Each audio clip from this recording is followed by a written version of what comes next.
Hello students, welcome to online class. My name is Bipin Gupta. I am your mathematics mentor. हम लोग determinants पढ़ रहे थे. आज डिटरमिनेंट्स के कुछ इम्पोर्टेंट न्यूमेरिकल करने जा रहे हैं. बहुत ध्यान से देखना है इसकी क्लास. ओके, तो स्टार्ट करते हैं आज के क्लास का फर्स्ट न्यूमेरिकल. लिखा हुआ है if determinants a is equal to -5. मैंने डायरेक्ट शॉर्टकट में लिख दिया. What is the value of determinants of 3a. ये इंपॉर्टेंट पॉइंट है. 3 multiplied by determinants of a होता, 3 बाहर होता डिटरमिनेंट्स के, तो डायरेक्ट -15 आंसर आ जाता. बट कंडीशन है क्या कि कोई मैट्रिक्स रही होगी a. मैंने साइड में समझाने की कोशिश भी की है. कोई मैट्रिक्स रही होगी a, अगर उसको 3a देखना है तो मैं मैट्रिक्स के सभी एलिमेंट्स के साथ 3 की मल्टीप्लाई करूँगा, जैसे यहाँ हुआ है.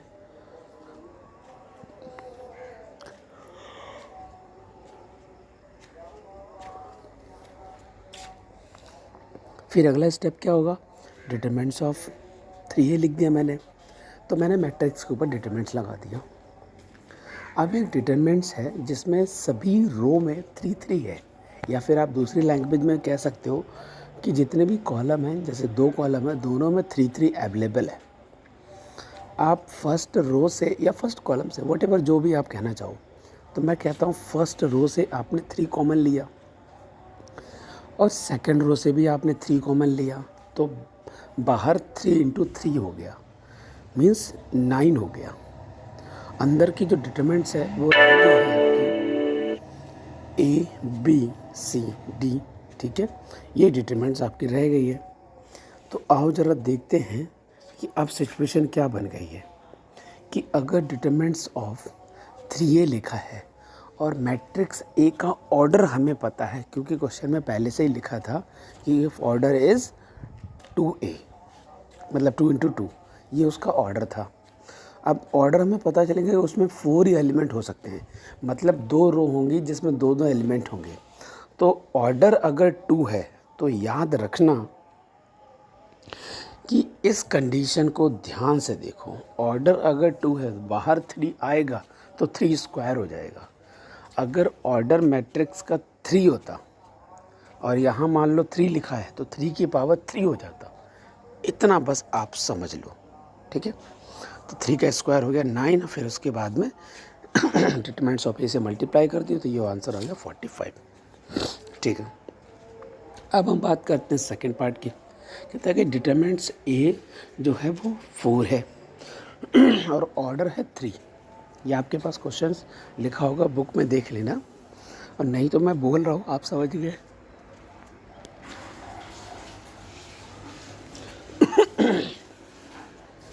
डिटरमिनेंट्स ऑफ a की वैल्यू 4 गिवन है, ऑर्डर इसका 3 गिवन है, और मुझे 2a का डिटरमिनेंट्स फाइंड करना है. अब इस वाले 2 को अगर मैं बाहर निकालूंगा तो ऑर्डर है 3, तो उसकी पावर हो जाएगी 3. इसका मीनिंग 2 की पावर 3 का मीनिंग क्या होता है, 8. 8 multiplied by determinants of a.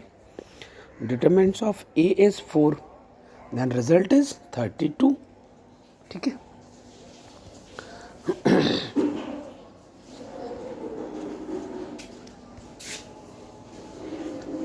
अभी ठीक है. ओके, अब क्या करते हैं, डिटरमिनेंट्स ऑफ a की वैल्यू 5 है, ऑर्डर फिर से 3 है इसका मैट्रिक्स का.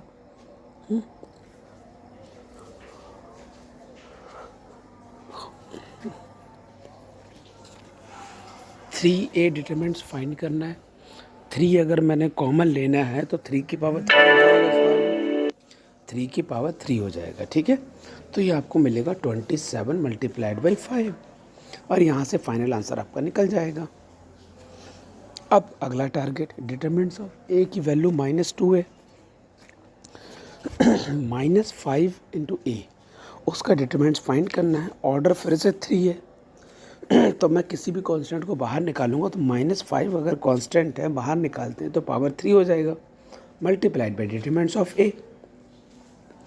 तो 5 की पावर 3 को रहेगी तो माइनस का तो रहेगा ही, उसमें तो ऑड नंबर तो है पावर, तो वो तो रहेगा. इसका मतलब -125 मल्टीप्लाइड बाई -2, रिजल्ट इज 250.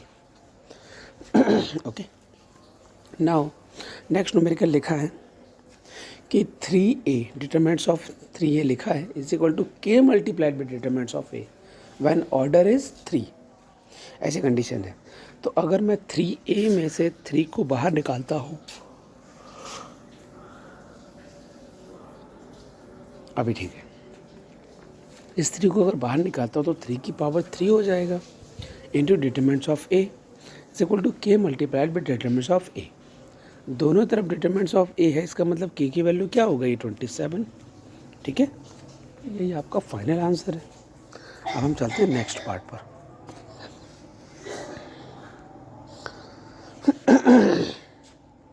यहाँ देखते हैं इसमें क्या लिखा है. Prove that this part is equal to this part and this part is equal to this part. ऐसे 3 प्रूफ लिखे. तो हमने क्या किया, फर्स्ट पार्ट से सेकंड पार्ट प्रूव कर रहे हैं. तो थोड़ा दिमाग लगाएंगे, यहाँ पर प्रॉपर्टी कौन सी यूज़ हो रही है देखते हैं एक बार. अगर मैं R1 को रिप्लेस करता हूँ R3 से, R1 को रिप्लेस कर रहा हूँ R3 से, मतलब रो नंबर 1 में जो लिखे एलिमेंट्स उनको रो नंबर 3 पे लिखना है, रो नंबर 3 में जो एलिमेंट लिखे हैं उनको रो नंबर 1 पर लिखना है. तो अगर रो इंटरचेंज करेंगे तो बाहर एक माइनस आ जाएगा, मैंने इंटरचेंज कर दिया है. ठीक है. और आप अभी सेकंड वाले को ध्यान से देखो कि बॉटम में ABC लिखा था, यहाँ पर ये देखो ABC लिखा है और यहाँ भी ABC लिखा है. अब टॉप वाले दोनों को देखोगे अगर सेंटर और टॉप को, तो XYZ PQR लिखा है. तो और यहाँ पर इनको अगर इंटरचेंज कर दें तो काम हो जाएगा. तो सेकंड रो और फर्स्ट रो को आपस में इंटरचेंज कर दो. ये देखो मैंने लिखा हुआ है साइड में, है ना. तो माइनस बाय एक और आ जाएगा, इसका मतलब माइनस का स्क्वायर हो जाएगा और जो हमारा टारगेट है वो अचीव हो जाएगा. पहली बात हो गई क्लियर. अब हम क्या करते हैं कि थर्ड वाला पार्ट प्रूव कर रहे हैं. अगर आप सेकंड से थर्ड कर रहे हो तो मैंने डायरेक्ट कर दिया, फर्स्ट से थर्ड करोगे तो प्रोसेस तो वही है, सेंटर तो वहीं तक आना ही है, फिर इसके बाद में ये वाला प्रोसेस आ जाएगा. मैंने क्या किया, इसी वाले पार्ट को मैंने यहाँ से ये जो निकाला था इसी को मैंने यहाँ लिखा है. ओके, यहाँ पर इस बार मैंने कॉलम के साथ चेंजिंग किया है, क्योंकि आप देख रहे होगे कि y की पोजीशन कहाँ है, यहाँ है, और y की पोजीशन यहाँ आने का मतलब क्या हुआ, ये देख रहे हो, इस वाली पोजीशन से y फर्स्ट लाएंगे तो कॉलम का इंटरचेंज हुआ. तो कॉलम नंबर 1 को कॉलम नंबर 2 से मैंने रिप्लेस किया.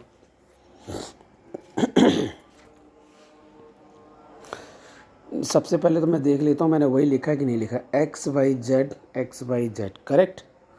एक मिनट रुक जाओ. ये XYZ मैंने सही लिखा, फिर लिखा है PQR सही लिखा है मैंने, फिर लिखा है ABC, फिर मैंने ABC सही लिखा. यहाँ से हम लोग यहाँ आए, पहले हमने रो में चेंज किया, कॉलम वाला पार्ट नीचे है, पहले हमने रो में चेंज किया. तो रो नंबर 2 को रो नंबर 3 से अगर हम रिप्लेस करते हैं तो XYZ ही लिखा है, लेकिन अब ABC आ गया और PQR आ गया. ये मुझे कहाँ से पता चला, देखो Y का जो पड़ोसी है, अगर मैं प्रूफ जो कर रहा हूँ उस वाले फोकस पर हो, Y का जो पड़ोसी है रो में वो B है, तो Y के बगल में B और Q लाना था. तो अब यहाँ देखो Y के जस्ट नीचे क्या लिखा है, Q लिखा है, और यहाँ पर देखो Y के नीचे B आ गया है. ठीक है, तो ये हमारा टारगेट था. तो इन टारगेट को बहुत ध्यान से देखना पड़ता है कि हमें करना क्या है. Okay fine. अब हम लोग यहाँ तक पहुँच चुके हैं. फिर हमने क्या किया, कॉलम को चेंज किया, क्योंकि y की पोजीशन फर्स्ट थी, सेंटर की नहीं थी. तो कॉलम नंबर 1 को कॉलम नंबर 2 से रिप्लेस किया. तो इस बार YBQ ये कॉलम नंबर फर्स्ट हो गया है, XAP ये हो गया सेकंड, और बाकी तो Z और ये तो लिखा ही था, इसमें तो कोई दिक्कत की वाली बात नहीं थी. ठीक है, और यहाँ पर एक चेंज किया तो एक माइनस आया था, यहाँ पर एक और चेंज किया तो माइनस का स्क्वायर हो गया तो प्लस हो गया. यहाँ पर पहुँच गया. अब हमारे पास एक प्रॉपर्टी थी जिसको बोलते थे हम लोग ट्रांसपोज कह सकते हैं, तो है ना. तो YXZ ये आपका कॉलम रो है, तो इसको हमने कॉलम में कन्वर्ट किया. देखा, BAC उसको BAC को हमने फिर से कॉलम में कन्वर्ट किया. QPR फिर से इसको हमने कॉलम में कन्वर्ट किया. तो हमने सभी को कॉलम में कन्वर्ट कर दिया, मतलब रो को कॉलम में लिख देना कोई गलत बात नहीं है. तो वही सिचुएशन आपके सामने आई है. तो आई होप आपको ये समझ में आ गया होगा।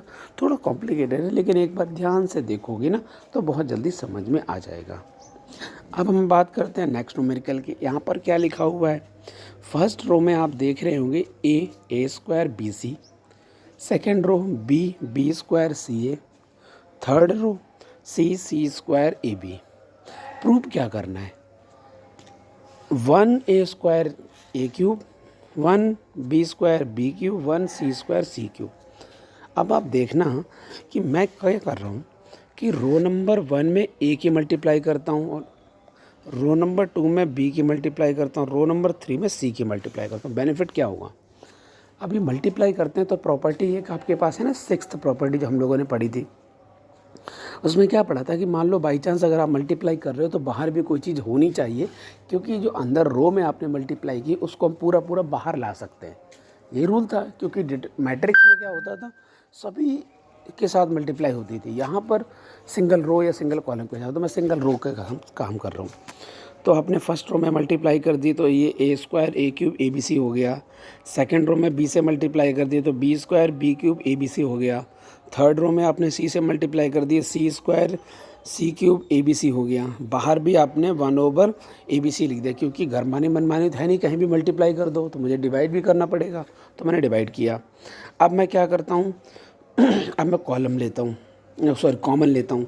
यहाँ देख रहे हो ये तीनों के तीनों ए बी सी बन चुके हैं, इनको मैंने बाहर निकाल दिया। इनको जैसे ही बाहर निकाला तो यहाँ पे 1 आ गया। अब मैंने इंटरचेंज करना स्टार्ट किया। इंटरचेंज क्यों किया, क्योंकि मेरा टारगेट क्या है, वहाँ पर 1 पहुँचाना।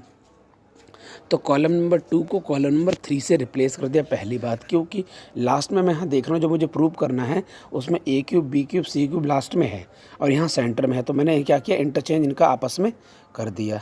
इनका इंटरचेंज मैंने आपस में कर दिया। ओके, अब हम लोग चलते हैं आगे नेक्स्ट पेज पर। इस वाले पेज में आप क्या देख रहे हैं, एक बार इंटरचेंज किया सिंगल, एक माइनस आ गया। एक बार और मैं इंटरचेंज कर रहा हूँ। इस बार मैंने क्या किया, C2 और C1 के साथ इंटरचेंज आपस में कर दिया। तो 1 1 1 a square B square C square आपस में इंटरचेंज होकर आ गया। तो फाइनल रिजल्ट हमारे पास यही आ गया, क्योंकि -1 का स्क्वायर तो प्लस होता है। तो यही फाइनल आंसर आ गया। नेक्स्ट लाइन में आप आंसर लिख देना, ठीक है। अब हम लोग चलते हैं फोर्थ न्यूमेरिकल पर। क्या लिखा है फोर्थ न्यूमेरिकल में, 3 - x -1 1 -1 5 - x -1 1 -1 3 - x = 0, ठीक है। तो ऐसी सिचुएशन में मुझे x फाइंड करना है। उन्होंने बोला find the value of x। तो हमने क्या किया, कॉलम नंबर 1 को रिप्लेस किया, column number 1 plus column number 2 plus column number 3, property number 8, ठीक है। तो इसको प्रॉपर्टी जैसे ही लगाया तो तीनों को ऐड करोगे आप तो 3 - x मिलेगा इस वाले कॉलम में, ठीक है। और बाकी तो बिल्कुल वैसा ही लिखा है। इसी वाले पार्ट को हमने कॉमन ले लिया, इस पोजीशन तक पहुंच गए। अब हमने क्या देखा, कुछ चीज़ों को अगर ऐड कर देंगे तो हमारा कुछ रिलेशन बन जाएगा। देखो यहाँ पर इसमें 1 प्लस का है 1 माइनस का है, नीचे देखोगे 1 प्लस का है 1 माइनस का है ना। तो हमने कॉलम नंबर 1 और कॉलम नंबर 2 को आपस में ऐड किया। आपस को ऐड करने में कॉलम नंबर 1 से रिप्लेस किया। तो पहली वाली पोजीशन 0 हो जाएगी, दूसरी वाली पोजीशन 6 - x फिर से 0 हो जाएगा, बाकी पूरा वही है। और मैं इसी के रिस्पेक्ट में अगर ओपन करूँगा तो जो बाहर लिखा है उसे लिखा रहने दो। लेकिन जब इस वाली पोजीशन के साथ अगर हम लोग बनाते हैं एडजॉइंट, याद है आपको, एडजॉइंट कह रहा हूँ, कोफैक्टर, हम कोफैक्टर अगर इसके करस्पॉन्डिंग निकालेंगे तो आगे माइनस आ जाएगा, क्योंकि -1 की पावर 2 + 1 इसका मतलब 3 हो जाएगा। तो वो माइनस आएगा, वो छोटा सा माइनस लगाया मैंने। फिर इसी एलिमेंट को लिखेंगे और बाकी के जो डिटरमिनेंट्स के पार्ट बचेगा, इसे और इसे ख़त्म करने के बाद -1 1 -1 3 - x उनको सॉल्व किया जाएगा, वो यहाँ लिखा जाएगा, ठीक है। अब ये देखेंगे 3 प्रोडक्ट हैं यहाँ पर, 3 - x है, वहाँ से x की वैल्यू आ जाएगी 3, और एक है 6 - x, उसकी वैल्यू आ जाएगी x की वैल्यू 6। इस माइनस की मैंने माइनस को होल्ड किया है और इन ब्रैकेट्स को अंदर मल्टीप्लाई किया है, तो ये आपको मिल जाएंगे -3x + x + 1। फाइनली मिलेगा -2 + x, माइनस बाहर है, मल्टीप्लाई करोगे 2 - x, रिजल्ट आएगा x की वैल्यू 2। तो अभी आपके पास आंसर आ गए, x की वैल्यू 2, x की वैल्यू 3, x की वैल्यू 6, ये फाइनल आंसर आ चुके हैं, ठीक है। हम लोग चलते हैं नेक्स्ट पेज पर।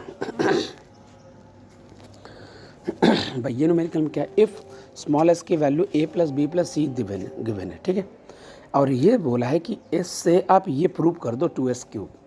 तो ये न्यूमेरिकल भी अच्छा है। तो मैंने क्या किया, कॉलम नंबर 1 को रिप्लेस किया, column number 1, column number 2, column number 3, इन तीनों को जैसे ही आपस में ऐड करोगे तो ये सिचुएशन बन जाएगी, आप ऐड करके देख लेना। और इसको मैंने कॉमन ले लिया क्योंकि हमारे पास है a प्लस बी प्लस सी की वैल्यू स्मॉल s है, तो यहाँ पर a प्लस बी प्लस सी लिखे हैं, इसकी जगह अगर मैं स्मॉल s लिख दूँगा तो 2 स्मॉल s बन जाएंगे। तो 2s को मैंने बाहर निकाला, तो इस जगह पोजीशन पर हो गया 1 1 1। अब इन कंडीशंस में जितना ज़्यादा जीरो कर सकते हो उतना अच्छा है। तो मैंने क्या किया, row number 1 replaces by row number 1 minus row number 2 and row number 2 replaces by row number 2 minus row number 3। और एक और बात बताऊँ, कुछ बच्चे ऐसे स्मार्ट हो सकते हैं, वो R1 माइनस R2 करें एंड R2 माइनस R3 करें एंड R3 माइनस R1 करें, बिल्कुल गलत हो जाएगा, क्योंकि उस हिसाब से उन बच्चों के लिए ये वाला कॉलम पूरा जीरो हो जाएगा। तो इस मैट्रिक्स की इस डिटरमिनेंट्स की डायरेक्ट वैल्यू जीरो हो जाएगी। तो हमने तीनों एक साथ कभी नहीं करने होते, इसका रूल नहीं होता, हम 2 को एक साथ कर सकते हैं। तो आई होप मेरे पॉइंट को आप समझ गए होंगे। तो हमने 2 को ऑपरेशन को एक साथ लिया तो 1 माइनस 1 तो 0 मिल गया, ठीक है। मैं first row minus second row कर रहा हूँ। अब a माइनस से माइनस कर रहे हैं s और माइनस a से a ख़त्म हो जाएगा पर माइनस a आ जाएगा, आ गया। b माइनस b 0 हो गया। अब R2 माइनस R3 करना है तो 1 माइनस 1 0 हो गया, okay. s plus a minus a करना है तो s आएगा, okay. b minus s minus b करना है तो माइनस s आएगा, बाकी थर्ड रो में कोई चेंज नहीं होगा। अब हमने इसी फर्स्ट कॉलम के रिस्पेक्ट में अगर इसको ओपन किया तो लास्ट वाला पॉइंट तो सिर्फ 1 है, तो 1 के करस्पॉन्डिंग ये पूरा पार्ट ख़त्म हो जाएगा। तो ये जो बचेगा इसको डिटरमिनेंट्स में बना के सॉल्व करेंगे, s into S S square होगा, सीधा सा s स्क्वायर माइनस 0 मिलेगा और बाहर लिखा है 2s, तो 2s क्यूब आ गया फाइनल आंसर, ठीक है। तो मैं इसको पूरा क्लीन कर देता हूँ, क्लियर ऑल, तो इससे आपको पेज क्लियर नज़र आ रहा है, ओके। अब हम बात करते हैं नेक्स्ट न्यूमेरिकल की। इस न्यूमेरिकल में क्या है, if ABC are in AP arithmetic progression है, इसका मतलब जो सेंटर वाला पार्ट है जो 2b है उसको हम 2b लिख सकते हैं, उसकी वैल्यू a प्लस c होगी, ठीक है। तो इक्वेशन आपके पास ये लिखी हुई है